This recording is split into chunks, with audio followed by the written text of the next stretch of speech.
Good morning, everyone. Welcome to the Daily Kofefi on Unsafe Space. I'm your host, Carter Laren, and I'm joined, as always, by the bad mama jamma, Keri Smith. Hi, Keri. Hi, good morning, Carter.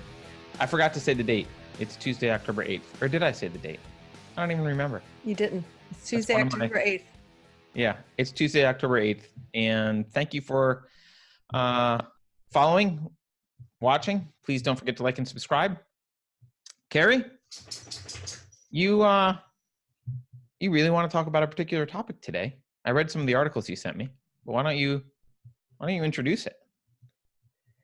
So can you pull up one of them actually? Let's pull up the first one. The Washington Post. Yeah, let's pull up that one. Okay. So I just saw this. There's always this spate of opinion pieces that come out whenever you see something in the news that's remarkable, like someone forgiving someone that we just can't fathom how they could do that. But we mostly only see it when the person doing the forgiving is Black and the person that they're forgiving is white. You see this spate of opinion pieces that kind of poo-poo the forgiveness and are really negative about it. And so I'll quit talking so this headline shows up. Can you read it? Here, I can even spotlight it if you want, so that should work.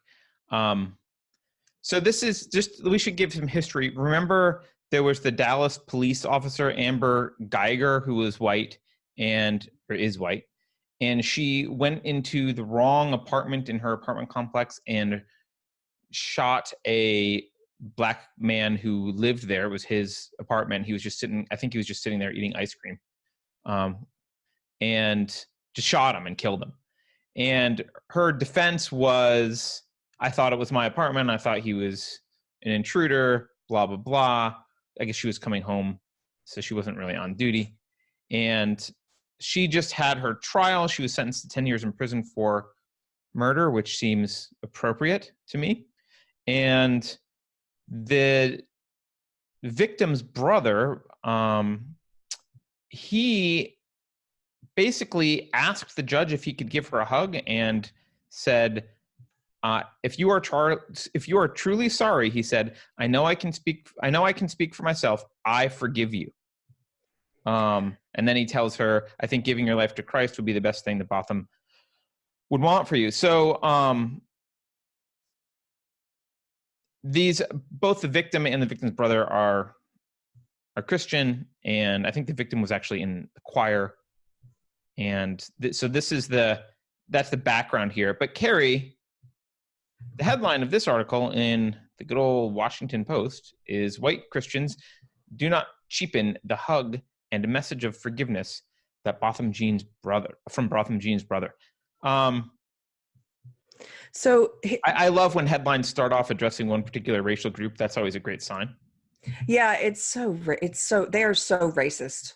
I mean, it's still on my mind how racist they behave, because I've still been on Instagram engaging with some of the SJW knitters, and it's funny because I know all their tenets. I know what they're going to say next, and they don't disappoint. They say the same thing next, but they address people like that, like white people, you don't get to speak about this or whatever. Or this article, white Christians, it's addressed to a specific racial group and religious group. And it's so arrogant. Like I remember there was this really funny Eddie Izzard joke about about the apostles, and his joke goes, it's sort of like, isn't it very arrogant for Paul to be writing to an entire city like dear Corinthians, or who, Yeah. and that's a funny joke, but this is seriously like, this person is writing to dear white Christians, right? So it's so arrogant. Anyway, he also, so the guy Brandt Jean is the brother, the younger brother.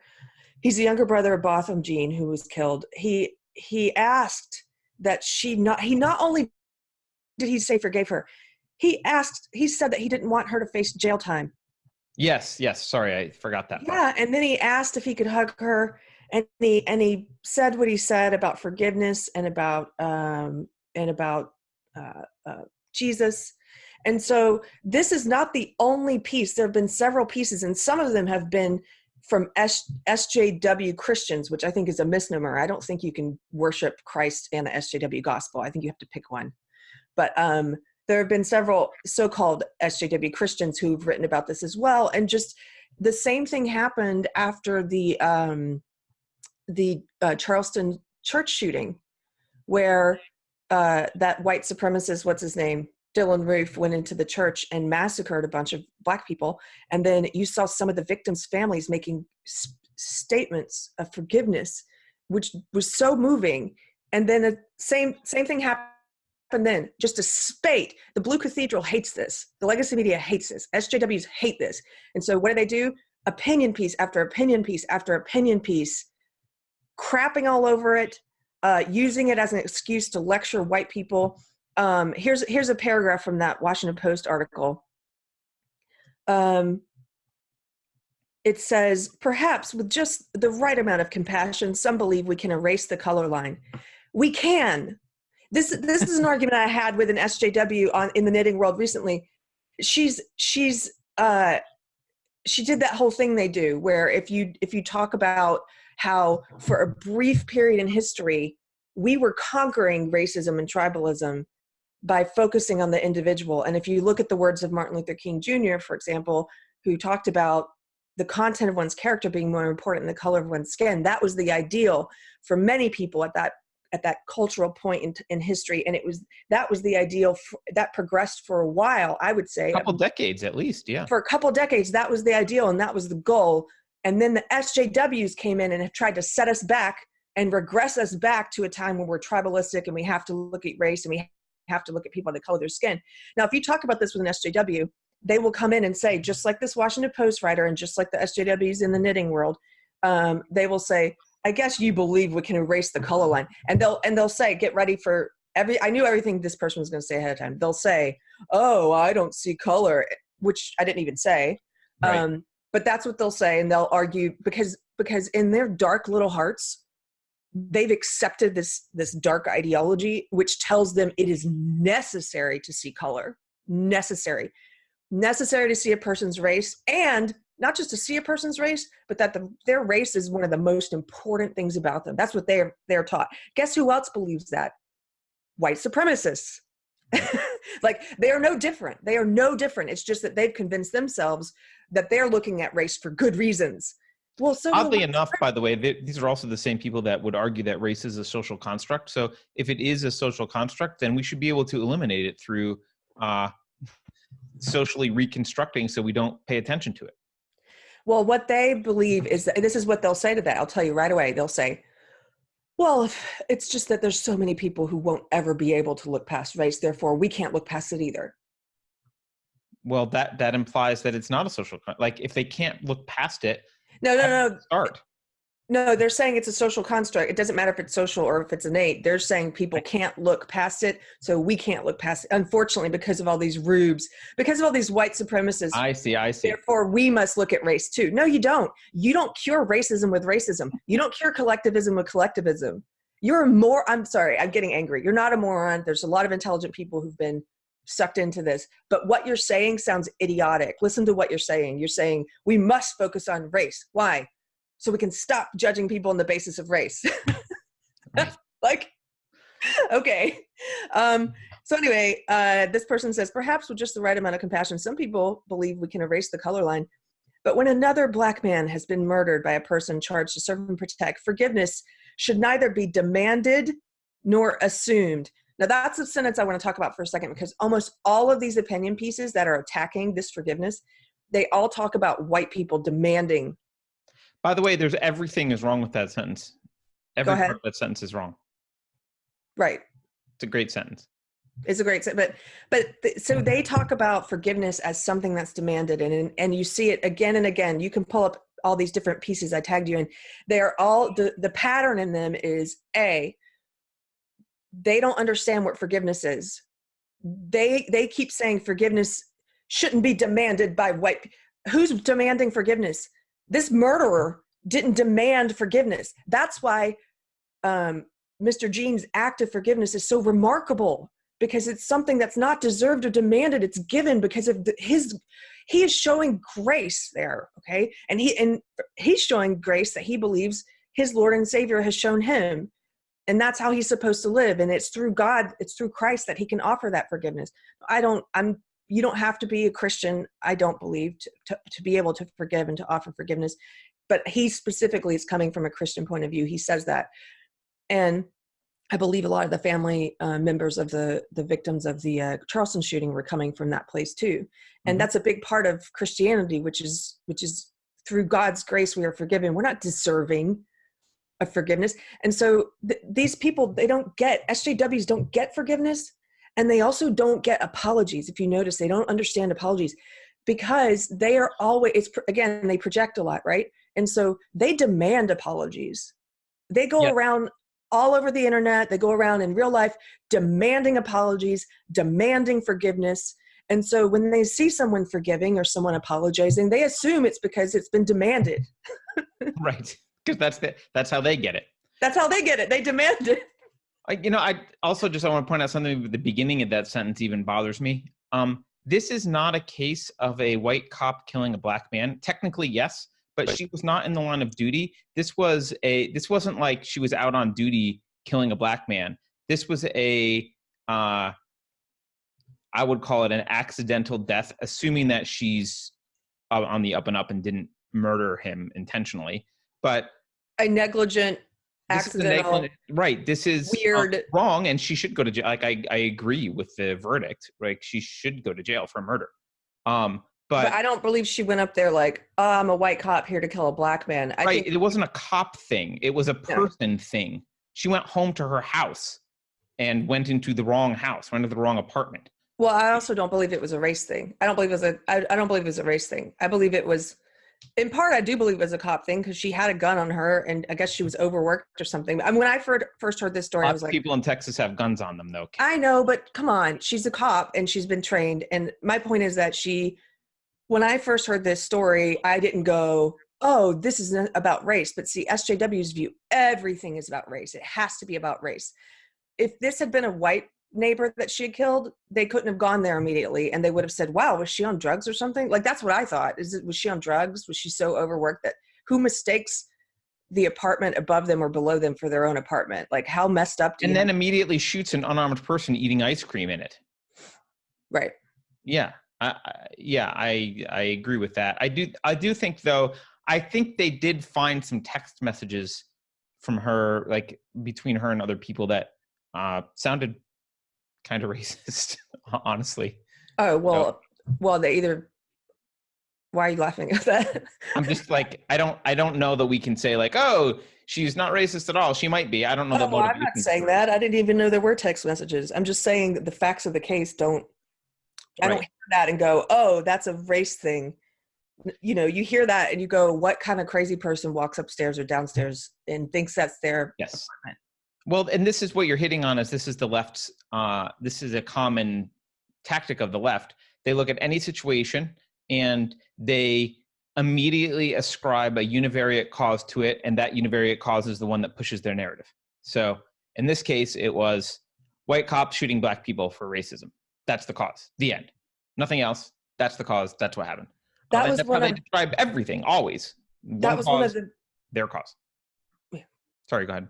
No, I was just saying that was one of the very negligent things I thought. Look, I think this cop is super negligent, and I think,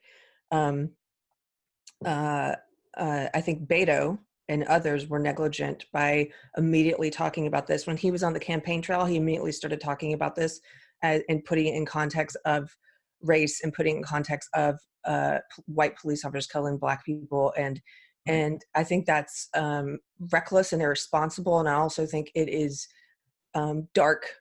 I think it's really dark. I think it's like hoping to stoke racial divide for one's own personal gain. Like, if I can get elected on the back of making this something that it may not be, then I'm going to do it. That's really cynical and gross. That was one of the reasons I did not vote for him. It's also, just to be clear, it's also not true. Like, if you look at statistics, most murder is intra-racial. So it's black on black or white on white violence, right? Most murder is not, one direction or another, most crime like that. And if you go from, if you do look at interracial crime, it's more often black on white than the other way around. So now that's different from the cop narrative, which is a separate discussion, which I also think is false. But just saying like, oh, this is indicative of what's happening in America. White people are shooting black people. That's not true. That's factually false. That's not what's happening. And as Keri, as you point out all the time, murders are declining. We've gotten safer and safer as a society over the past, decade or two. Yeah. Right? You talk about murder rates a lot, and they've been dropping. So specifically gun deaths have been dropping. So I want to go back to this article real quick and about forgiveness. So Yes. the whole idea of SJWs don't understand the way that forgiveness works or how apologies work because they don't give or receive them in the right way. And so they assume that's the truth for everyone. They project. They demand, they walk around making demands. If you think about all these college campus SJW groups who storm into the president's office with, here's our list of demands. Who talks like that? Terrorists talk like that. Like, we have the airplane. Here's our list of demands. Like, that's how they talk. Yes, absolutely. Yes. So anyway, they walk around demanding apologies. They walk around demanding forgiveness. And so they literally can't understand this. And they don't understand what forgiveness means. And I was in I posted about this, and there was a young, arrogant, I say this as someone I was very arrogant when I was this person's age. So, okay, I'm not leaving myself out of this, but this person's young and arrogant the way you are when you're very young and you think you know everything. And he's a leftist, and he was trying to, I don't know what he was trying. I guess he thought he was trying to like get me in something. So he's like, how many SJWs have you forgiven? SJWs deserve your forgiveness. And I was like, well, he's demanding forgiveness now. Exactly. He's demanding forgiveness, and that's what they do. And I said, no, you basically don't understand anything about forgiveness, just like the authors of these pieces. And you don't even understand what I'm saying, because I just said like 3 comments ago, nobody deserves forgiveness. SJWs don't deserve forgiveness. I don't deserve forgiveness. Nobody's ever forgiven me because I deserved it. That wouldn't be worth anything. An apology that you give because someone demanded it, that's not worth anything. Who even wants that apology? I don't want an apology because it's not real. It's not real. And right. So, but they don't. Actually, you see that with kids, right? And kids know that it's not real when this is a bad parenting thing. So I'm not saying to do it, but when you like, Johnny, apologize to Sally or whatever it is, it's like, I don't want to. Johnny, say the words. It's like, I'm sorry. Like everyone, like it's not real. Sally knows Johnny's not sorry. Right? Yeah, but SJWs are like, they forget that or something. They're happy because for them, again, they don't give or receive real, true apologies or forgiveness. I don't think many of them do. And so it's all about performative stuff. It's about control. They want to force you to apologize because now they control you, not because that apology is worth anything. They don't care if it's real or not. If you give a real apology, they couldn't care less. So the forgiveness thing with him, it was funny because he was like, SJWs deserve your forgiveness. I'm like, no, they don't. But if you insist on making this a thing, there are some SJWs, yes, who I've forgiven for personal wrongs that have nothing to do with their ideology, by the way, just from me being friends with them and being wronged by. And there are other people who happen to be SJWs who I've probably not forgiven yet for some personal wrongs against me. But that's very few people, because it's like people who personally wronged you. Most SJWs, almost all of 99.99% of SJWs, I haven't needed to forgive for anything because they haven't personally wronged me. Like this kid I'm like, why don't you ask me a real question? Like, have I forgiven my mother? Right. He was like, he didn't touch that. I mean, I want to point out one other thing, though. I don't think the social justice. So I think one other thing that you're seeing is the social justice is about tearing down of Western civilization. It's specifically anti-white that's part of that's why, like, the word people of color, what does it really mean? It means not white, right? It's not another way to say black or Hispanic or Latino or Asian or whatever. It just means non-white. So it's setting up a model of the world in which there's whites and non-whites, and the whites are the evil ones, and they're the ones we need to bring down. And so I think one of the things that happens here is they are very sensitive to the idea that whites can ever be forgiven for anything, because if there is a path to absolution for any white ever, then it means that there's a potential path to absolution for whites generally, and their entire agenda is built on the idea that, Keri, you will forever and always be responsible for slavery and your whiteness, and you're always guilty, and we're going to use that against you forever. And if there's any path towards absolution for you, that needs to be immediately fought. And so a part of this is like, I think this is a threat to them. The idea that someone who has white skin could be forgiven for something ever is seriously disturbing to them, because it undermines their agenda. Absolutely. And you see that in this is the legacy media, guys. This is the Washington Post. You see that in this article. The very next paragraph after they say forgiveness should neither be demanded nor assumed. No, it shouldn't. And you guys are the ones who believe that it is and don't understand this, because forgiveness was given. I guess it must have been demanded. No, it wasn't demanded. That's right. The point. The very next paragraph is, a society built around white superiority. I'm sure glad we don't live in that world. Yeah. This person wants to pretend that we do. Yeah, exactly. This person wants to live in a world where white is superior, but they want that narrative to be true. A society built around white superiority is also built around white innocence, an assumption of the intrinsic moral virtue of all white people and the purity of their intentions regardless of impact. White innocence assumes Black forgiveness. Okay, we don't live in that world. In fact, I didn't see a spate of opinion pieces talking about white innocence here and how Blacks should better forgive this murderer. I saw a spate of opinion pieces going, how dare this Black person forgive this white person? And dear white people, don't you go thinking that Black people deserve, owe you an apology. Who would think that? Who would look at this story and think that? They, just really quickly, the other point of this is, aside from them not understanding, they don't understand forgiveness, they don't understand apologies. They also, this shows you we've talked about this before, but ideology is like a lens that you use to view the world. It's like a pair of glasses that you put on. This particular ideology, SJW ideology, requires them to look at everything through this lens of, what race are you? What sex are you? What sexuality are you? Are you oppressed or are you the oppressor? They don't look at you as an individual. They look at you and it's basically like they're a computer that's looking at you going, like you check off this box and this box and this box and this box, and that's who you are. You're in this group, in this group, in this group, in this group. And so they look at these stories and they see a story about Black people and white people. Yep. I would argue that Mr. Jean, Brandt Jean, the brother here, I would argue that he and other people who are not SJWs, people who follow Christ, but also people who don't, who are just not SJW, I would argue they look at a story like this and they don't see Black people and white people. They see people. I didn't, when I first saw the picture, it didn't occur to me. I mean, it should have occurred to me because of all that we talk about. But yeah, when I first saw the picture, I was like, wow, a brother forgave the person who killed his brother?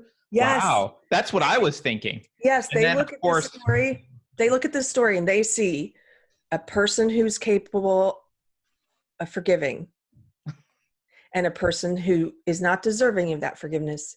And they say, wow, I can't even imagine. That's like a remarkable, unfathomable thing. I wonder if I could do that. They see a person who forgives and a person not deserving. They don't see Black people and white people. That's not what this story is about. Right. Okay, I'm done with my rant. I know I kept cutting you off. I just want to make that point. No, it was great. I totally agree. You shared a bunch of articles on this, and we're not going to share them all, I think, because there's just so many. But there's a line in one of these that speaks to what you were just saying about this idea that there's white innocence and you know, there's a racist society built on white innocence. So this is a blog post by someone who I believe she's white. Actually, I don't even know if it's she is a white SJW Christian, which again, right. I think is a misnomer. Right. So she writes, again, "Dear white people, colon." So you know exactly everything you need to know about the article as soon as you see those. But so down here in the article, just read one sentence of it. So she's talking about forgiving generally, and she's using the example of Jesus dying on the cross and saying, "Father, forgive them." And she says, side note, all of you chomping at the bit to inform me that Jesus' crucifixion/lynching was not political because he was dying for our sins need to hold off until you read some of my upcoming posts about the racist roots of Anselmian substitutionary atonement theory. Yes, of course, that's very important. But she also says, all of you who similarly want to say we are all equally guilty as sinners regardless of race need to read a history book. So the implication here is that we are not equal as sinners regardless of race. What she is saying is that history books apparently conclusively demonstrate that only the white people or at least the white people are much more sinful than people of color. That's what SJW Christians are trying to push in the church right now. Right now, that clearly is racist, first of all. It's also not true. White people, because we live in a largely white world in the Western world, because Western culture was, European largely. A lot of the history books that she's talking about were written about Europe and pre-Europe, and they're written about the rise of Western civilization. So the sins that you read about are those sins. But go read about some Chinese history. You'll notice that Chinese sinned a lot as well and murdered people. Go explore the history of tribes all around the world of various colors and their warring. Look at the Native Americans. Look at their war, not all of them, but warring, human sacrifices, cannibalism, rape, slavery. None of that's unique to the white race. None of it is unique to the white race. It's a human condition. Yes, and the Arab slave trade was much bigger than the European slave trade. The triangle to America, the trade to America. The Arab slave trade was much bigger. I don't think Arabs count as white by the social justice definition of white. So the idea that white people are somehow more guilty by virtue of their whiteness is not only factually inaccurate, but it's obviously racist. But they go so far as to say this. She's saying this explicitly here, which I'm just fascinated that she said this. To me, I'm fascinated with SJW ideology creeping into the church right now, because I agree with my friend Tim Dukeman. Actually, he posted some of these pieces and I pulled some of the stuff he had to say about them when I shared it, because he's like, and Samuel Sey, who we got to interview and deprogram, to everybody, if you haven't seen that interview, it's a great interview. We should link it. But I totally agree with the two of them, which is that you can serve one master. You can choose the gospel of Jesus Christ, or you can choose the gospel of SJWism, but you can't choose both.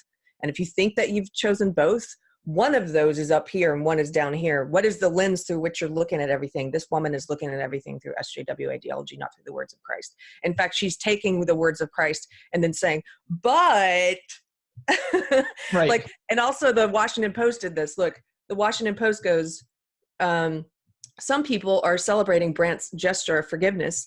Such a sentiment is praised as an admirable example of Christian faith in action. Well, it is. It is admirable. And it is an example of what Christ would do.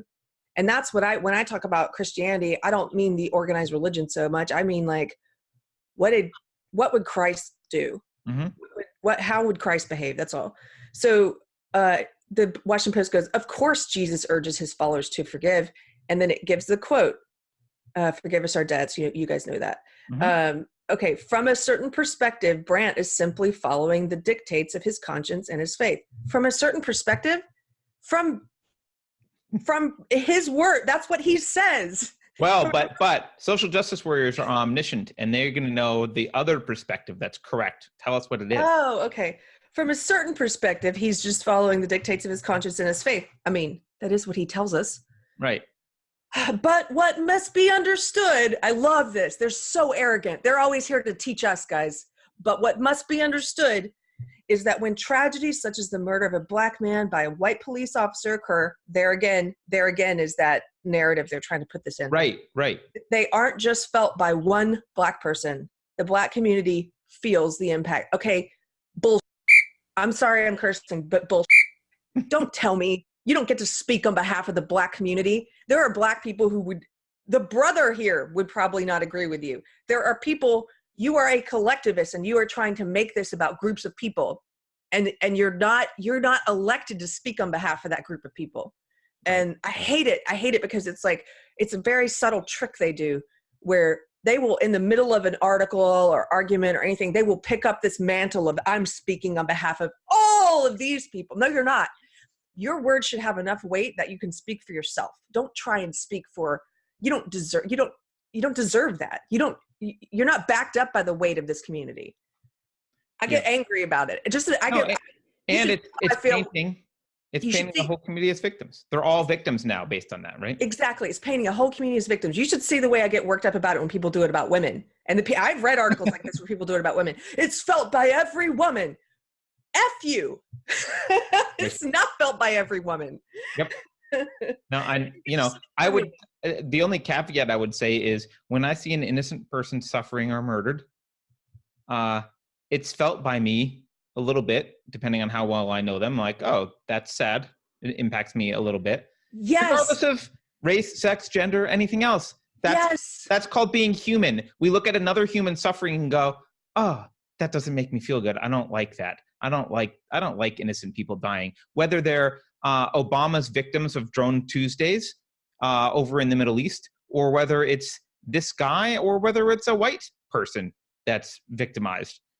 Part of being human is looking at other humans that are suffering and feeling empathy. That's exactly, duh. I'm sorry, I'm mad. But that doesn't make the Black community any more of a victim here than me or anyone else in any other color. We all saw an innocent person get murdered. Yes, let me continue though. Let me continue because this person is speaking on behalf of the group. Oh, sorry. I forgot. No. Black grief is a community project. It is felt widely. In the sense that she's working on it every day to try and gin it up.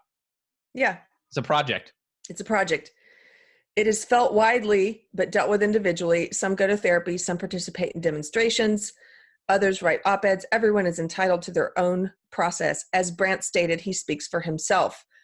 So basically, again, this is this idea of they are collectivists until you don't speak what they want you to speak, and then you're an individual. Right. So she's happy to say Brandt speaks for himself. But I speak for everyone.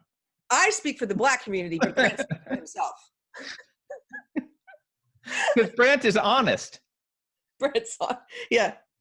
If Brandt was an SJW, he would have said, on behalf of all Black people, and then whatever he was going to say after that.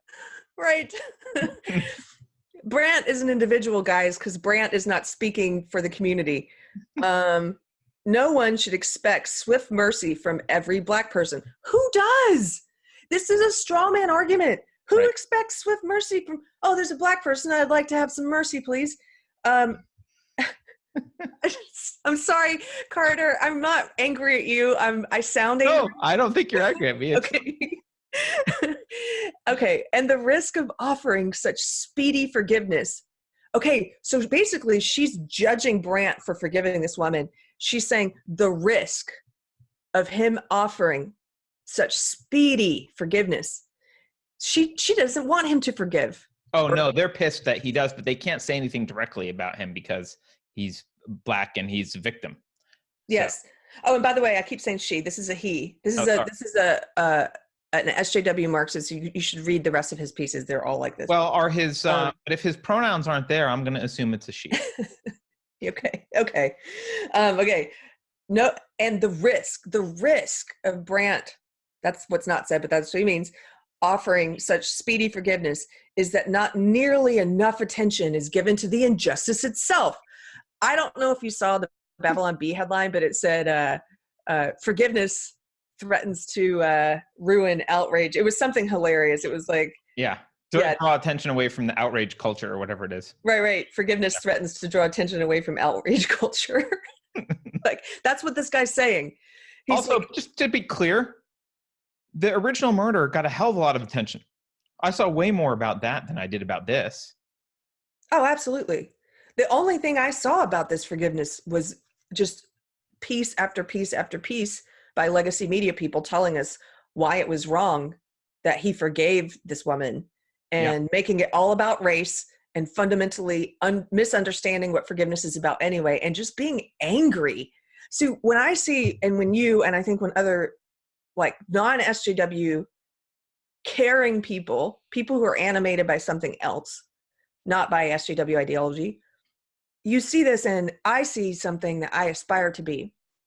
I wish, I don't know if I would be able to do that. Maybe I could, but it would take me a very long time, probably, if I could.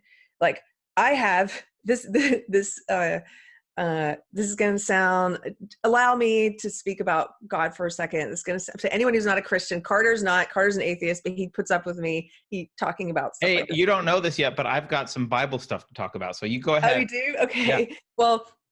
Well, on Friday, when I was arguing with this person about this, who has a misunderstanding about forgiveness and is like, so-and-so deserves you. I'm like, no, they don't. That's the whole point. It's like, if you choose to offer it, like, that's because you've managed to get past resentment or anger over them wronging you or whatever, right?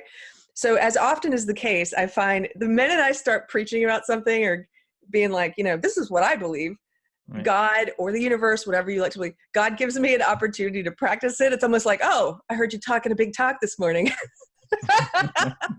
Here's a chance to put that in action. Let's see if your behavior reflects your big mouth. And so later that day on Friday, or Saturday, it was a Saturday, yeah. Later that day on Saturday, I had this guy, I'm not going to go into the specifics, but this guy just treated me like crap for no reason. Maybe he was having a bad day. I do not know, but he was a total jerk to me. And I was trying to help him and understand what he was so upset about. And he just took everything out on me for whatever reason. It was a total, and so, I mean, it was like, while I was in it, I was noticing, and I had to laugh, and I was recognizing, okay, here's a chance for me to offer forgiveness today in this small way to this person who's being a total butthead. And can I do it? Can I set aside my resentment and my anger and give that to God, or let that go in whatever way you let that go, right, in your life?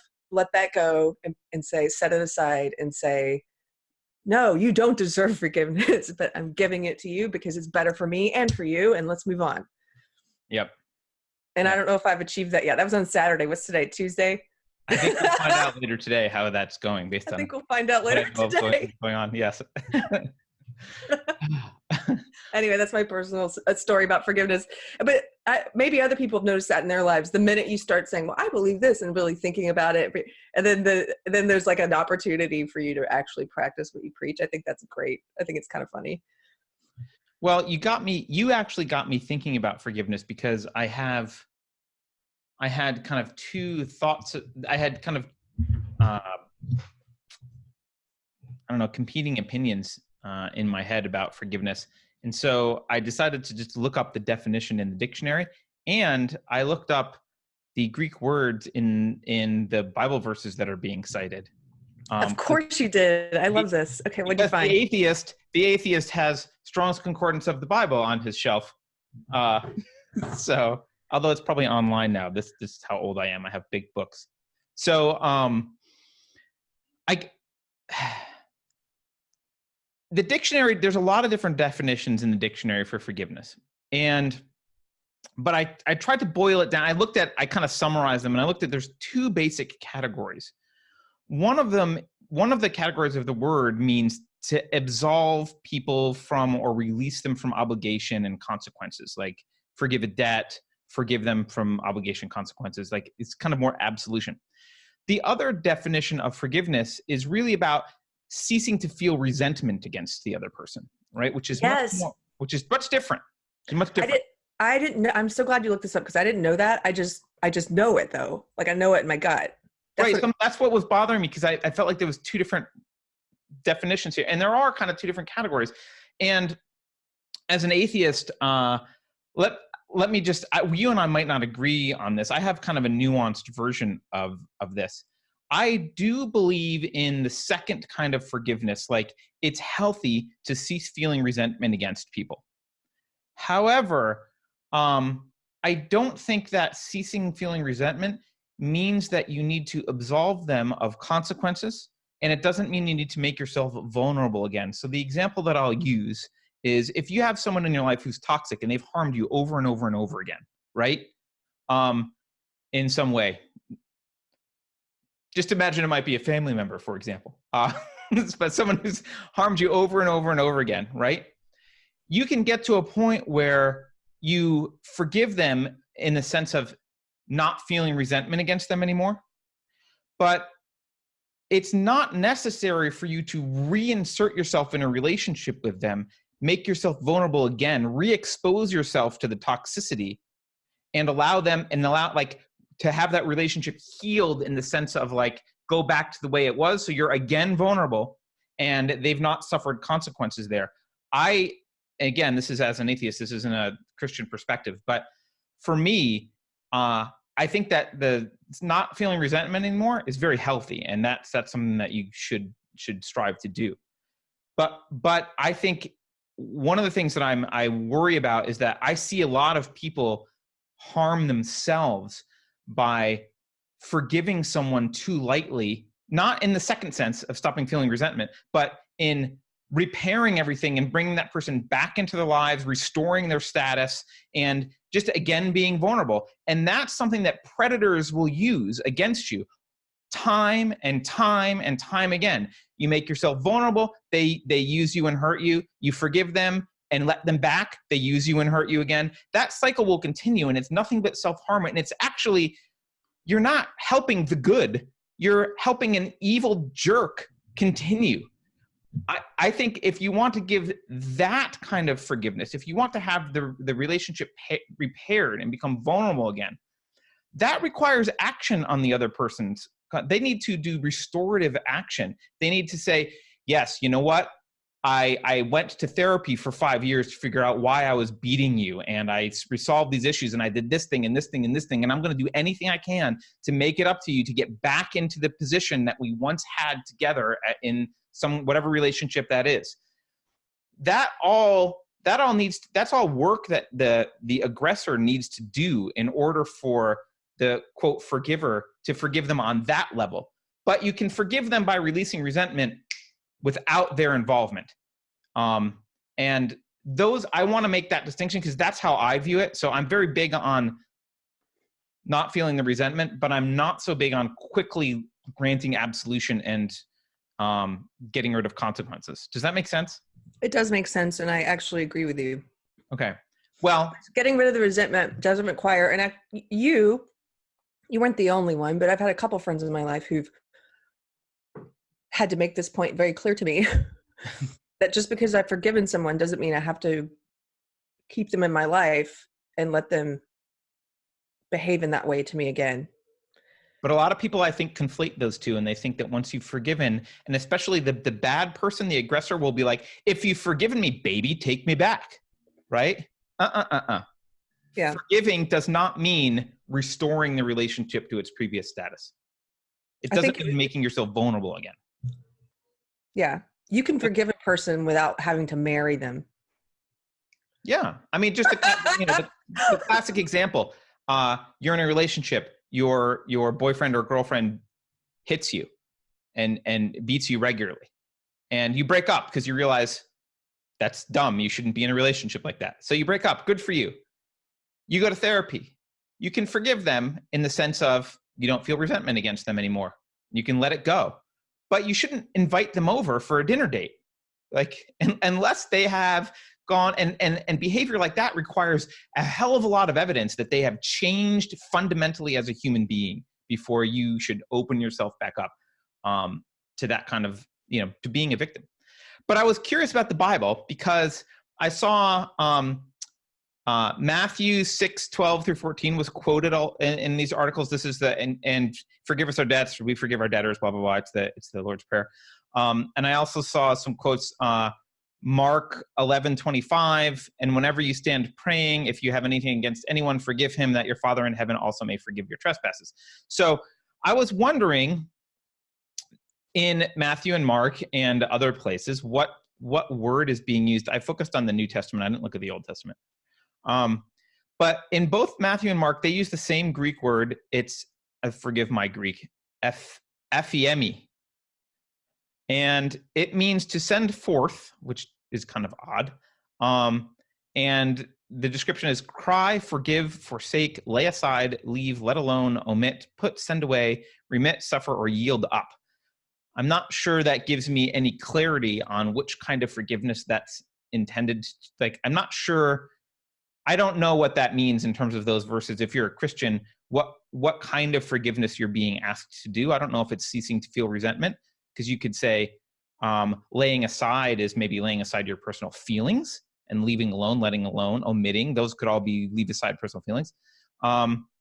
But remit kind of sounds more like you're absolving them of consequences somehow, or like suffer and yield up.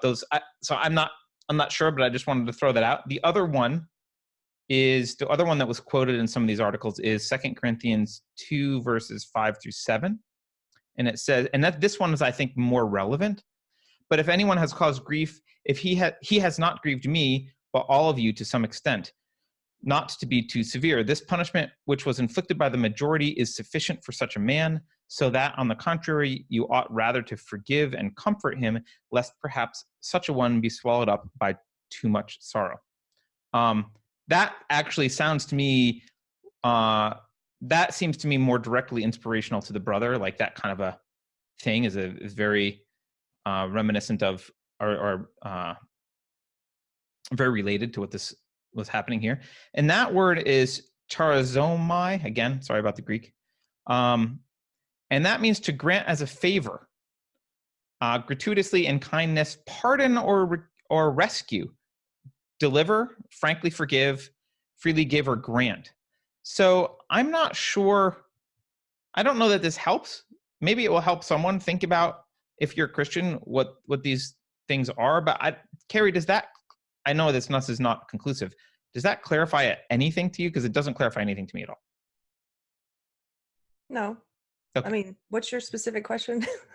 I'm just wondering, like, if those are the two types of forgiveness, which is the Bible talking about here? And I'm not sure. I don't know what the answer is. And it doesn't matter so much to me personally because I'm not Christian. But, if we're talking about releasing someone from consequences or ceasing to feel resentment. No, I don't think the Bible asks us to release people from consequences. No. Okay. The Bible asks us, no, that is not what I feel in my gut. And that is not what it is about. Letting go of those ill will, those feelings of ill will, and those feelings of resentment. It's like, that's how you'd interpret both of these words, is letting go. Yes, it does you no good and it does them no good. And it doesn't mean that you want revenge. Consequences are not the same thing as revenge. Revenge is based on that resentment that you still hold. Yes. There's two different things. Like, so I guess I didn't really understand what you were asking. Well, no, I was just exploring because I wanted to understand what the Bible was telling people to do, like which of those versions of forgiveness was actually being articulated in the Bible. And I can't tell. Maybe someone who is... You've heard of forgive but not forget, right? I mean, it seems kind of common sense. Duh. Like, yeah, I mean, common sense wise, I think but not forget what you did. Like, I'm not going to be a dummy and let you do it again. I mean, I have. We all have. But that's not the behavior to strive towards. What is it? The scorpion and the frog? Remember that? Yes, I love that. That is one of my favorite little parables. So Aesop's fables, guys. I know we may have talked about the Scorpion and the Frog once before. I think we did, but for anyone who missed it, Scorpion and the Frog is basically the scorpion asks the frog if he can ride on his back across the river, and the frog says, "But how do I know that you won't sting me?" And the scorpion's like, "Well, if I sting you, we're both going to drown and die. So Why would I do that? I'm not going to, why would I do that?" And the frog says, "Okay, you can ride on my back across the river." And so the scorpion gets on his back, and when they're halfway across the river, the scorpion stings him, and they both drown. And as they're drowning and dying, the frog's like, "Why did you sting me?" And the scorpion's like, "Because I'm a scorpion. It's in my nature to sting you." Right.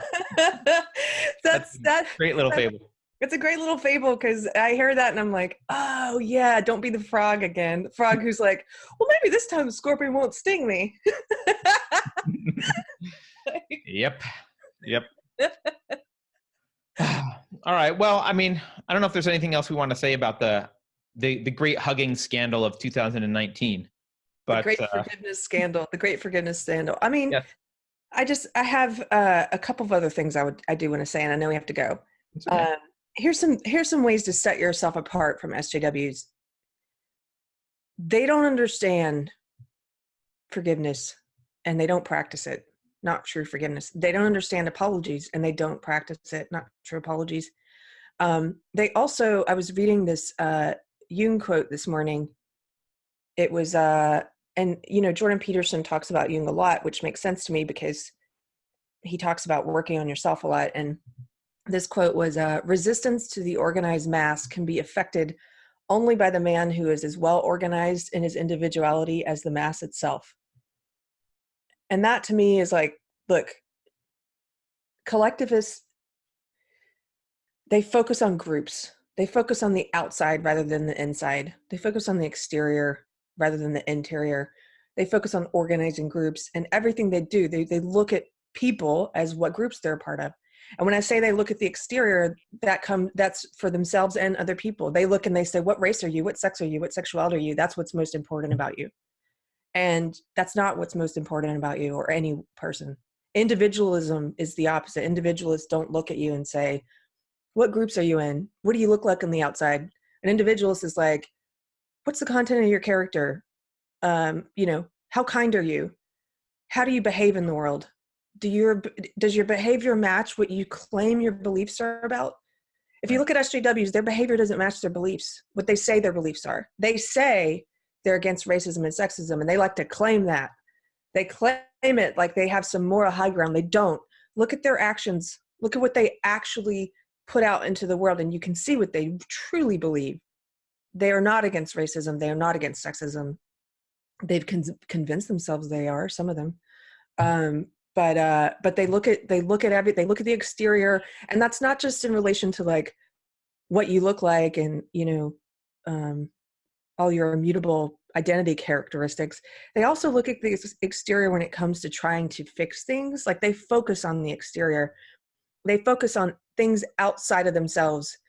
Like everything would be great if I could just fix all of you people and fix the world. And like Jordan Peterson talks about this a lot, and I think he gets a lot of that from Jung, which is like, it's better. The way to fix the world, if you want to fix the world, the way to fix exterior things is to fix yourself first.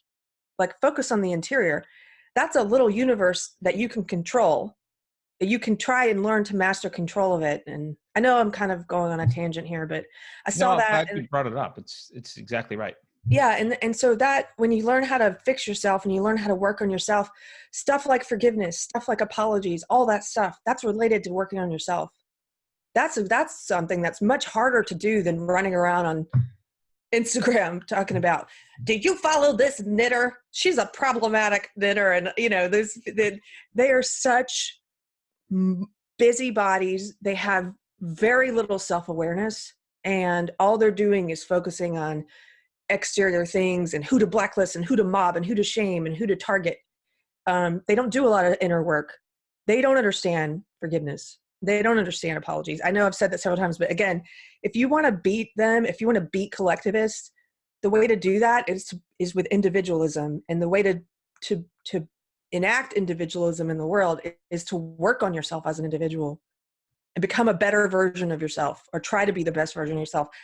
I am preaching to myself right now because I know I got to go deal with that forgiveness issue later.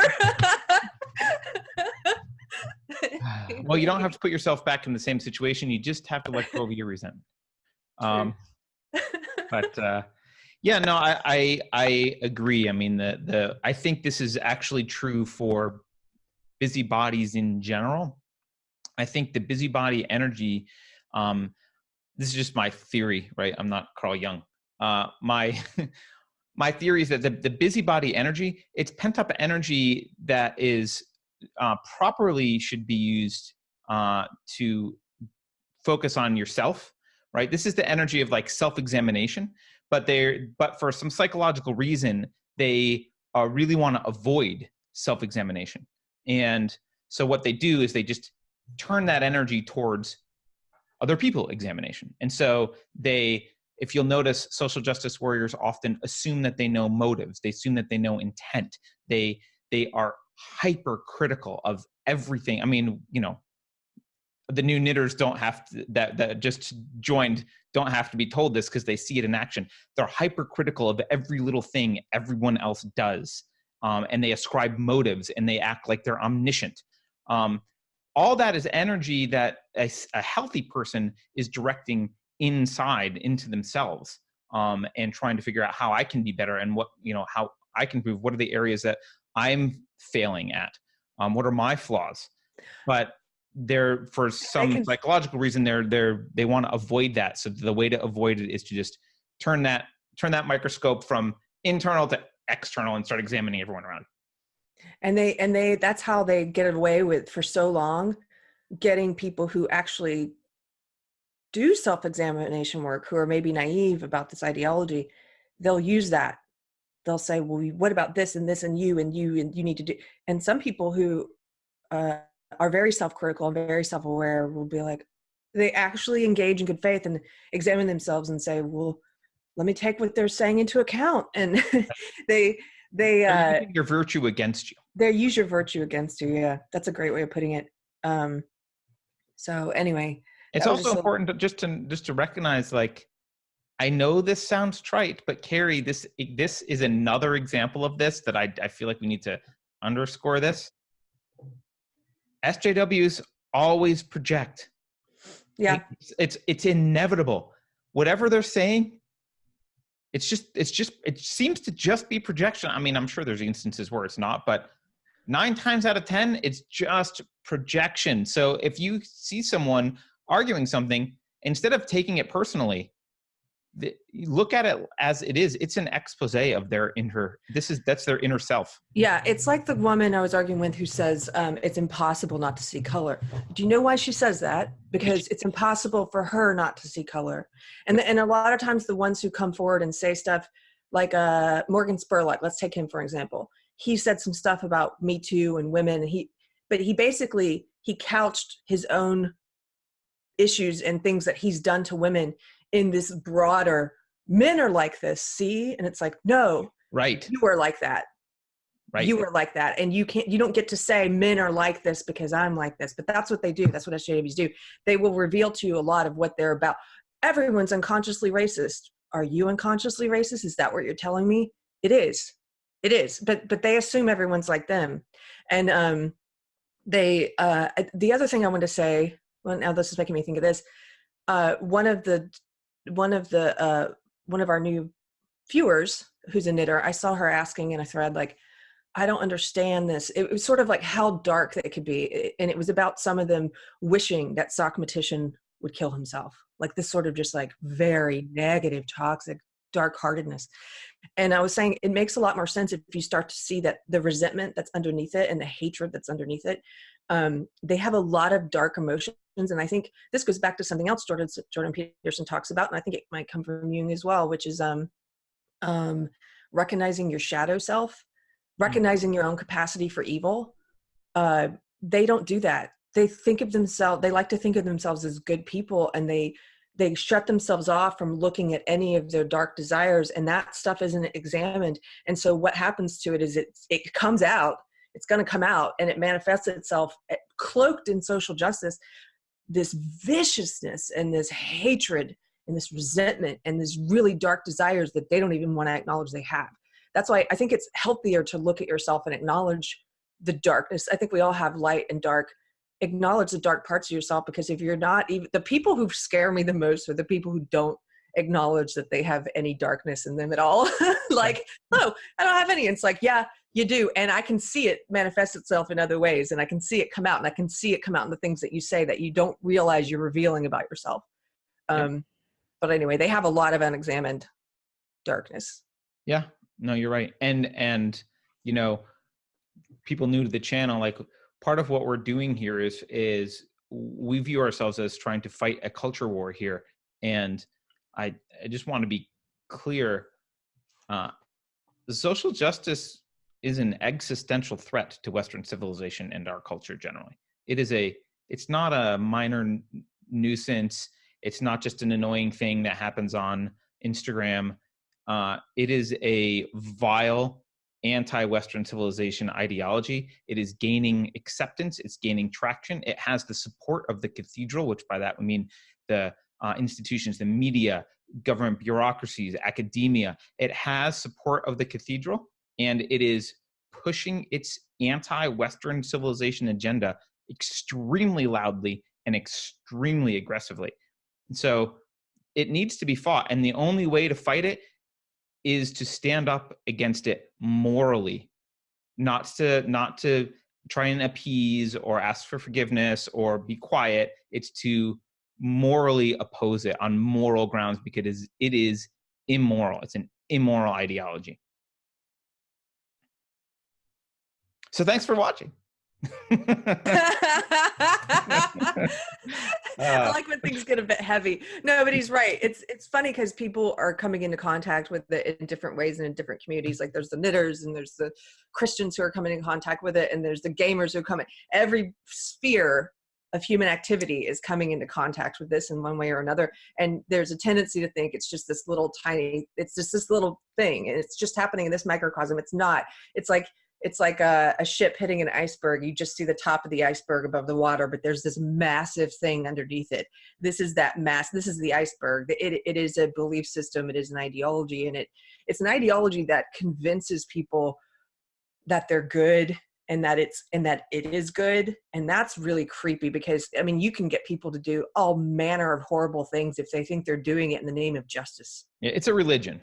It's a religion. I'm doing this because this is for your good and for the good of all. And right. No matter if you don't want it, it's like, if any of you are Game of Thrones fans, it's like Dany at the end, who's like, I know what's good and I get to decide. And she burns down the city with fire.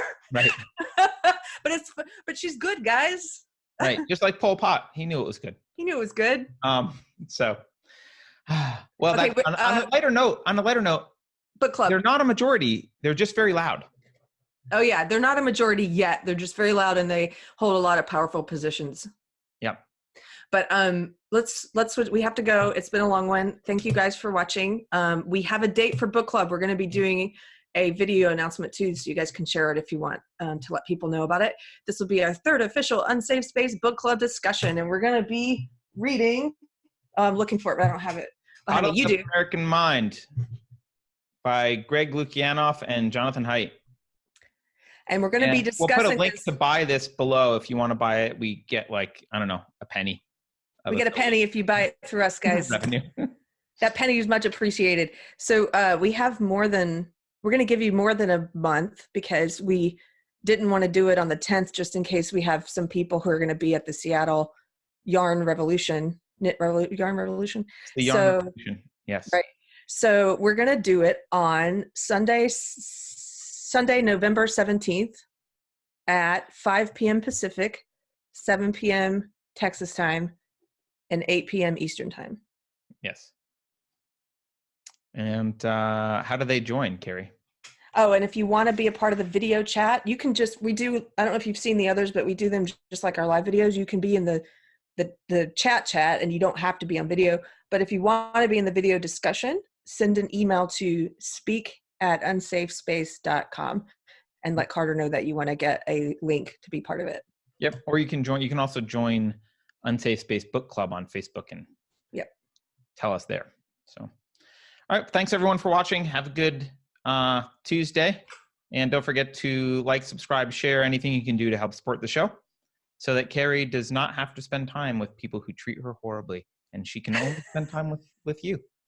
Yeah, that would be great. By the way, it's my birthday on Thursday, and we're going to come up with something. Maybe Mikey will be our guest that day. We're trying to make it happen. All right. Happy pre-birthday. Thank you. It's my All right. birthday week. Bye, everyone. Bye.